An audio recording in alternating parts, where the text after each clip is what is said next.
Paint us a picture of what your life looked like before addiction. Before addiction? I was married for 25 years, had 4 children, was very active in the insurance industry. I was very active in my kids' lives, just a regular family life. My mental health at that point, now that I know what I know, there were some issues going on. I definitely had some anxiety issues, and I was dealing with some depression at that time, but didn't even recognize the early signs of depression. I had no work-life balance. My diet really wasn't very good.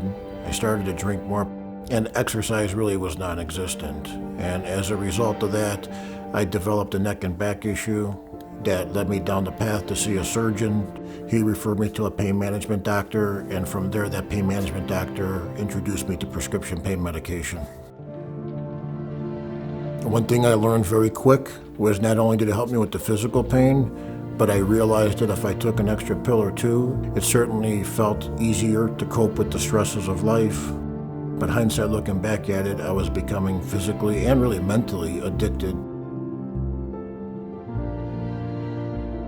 Within 6 months, I was running through my prescriptions, so I was going to the streets to try to supplement to get through the end of the month.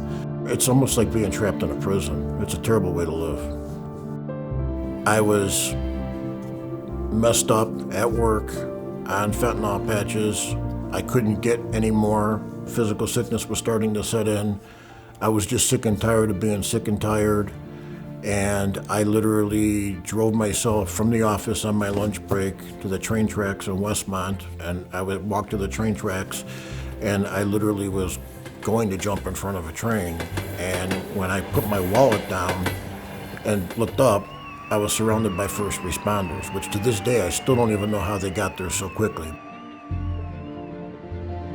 I ended up in a psychiatric facility after that, and then eventually went into treatment for the first time.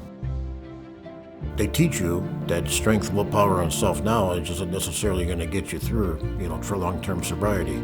Again, maybe ego, I thought that it would, but eventually you have a stressful day or something bad happens in your life. Well, maybe I'll just want that feeling one more time. The issue is that once you're an addict, once you put that in your body, you're off to the races again, and you're in full-blown addiction. How did your addictions impact your relationships?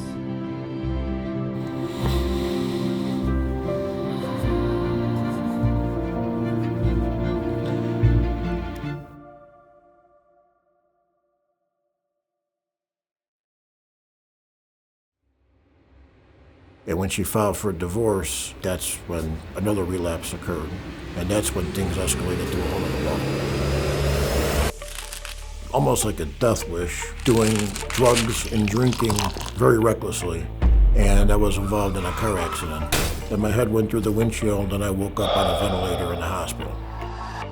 They arrested me for a DUI for that car accident. So now I got legal issues. It was in the papers. And that's when the employer came to me and said that it's best that we separate. Now you lost your wife, you lost your children, and now you lost your financial means to supply your habit. And now panic is setting in. What are you going to do?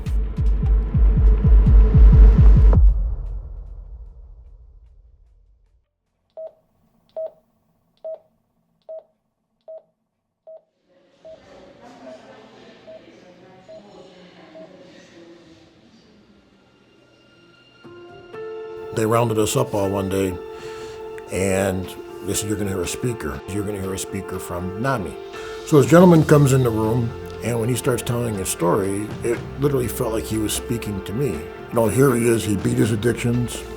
He's living a life of recovery, and he's speaking in a hospital, and he's trying to live a life of service and helping others. And I can't begin to tell you how inspiring that was. I think early on, you need just hope that it can be done. And hearing his lived life experience gave me the hope that if I work hard enough, maybe I can have what this gentleman has.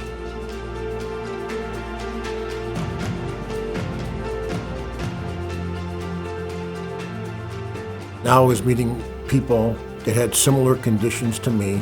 They got their live life experiences. I have my live life experience. Some are in recovery, some are still battling some of the issues that they got, but just going in there and creating a network of people that understand each other and are able to talk in a language that everybody understands really goes a long way. Participating in the support groups and hearing people's stories, you hear about exercise, you hear about being active. I started doing Google searches and learning everything I can about these feel-good chemicals and what I put in my body and how it affects me and my mental state. I also learned, about the endorphin effect and how exercise is so critical to getting those endorphins up. Why do I choose to partner with NAMI? First and foremost, if it wasn't for them organizing that speaking engagement in the hospital, I would not have received that hope and inspiration, and I don't know where I would be at today or if I would even be alive. The best advice that I was able to get out of the addictions that I was dealing with were from people that not only dealt with that from a live life perspective, but was able to beat that and live a life of recovery and kind of show me the way. And I felt that if I can kind of pay that forward and do that for others, I feel that that was my social responsibility, if you will.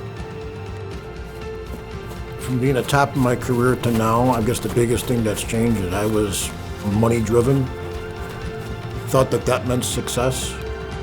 My definition of success now is what type of impact I can make on society and what type of hope and inspiration I can bring to others.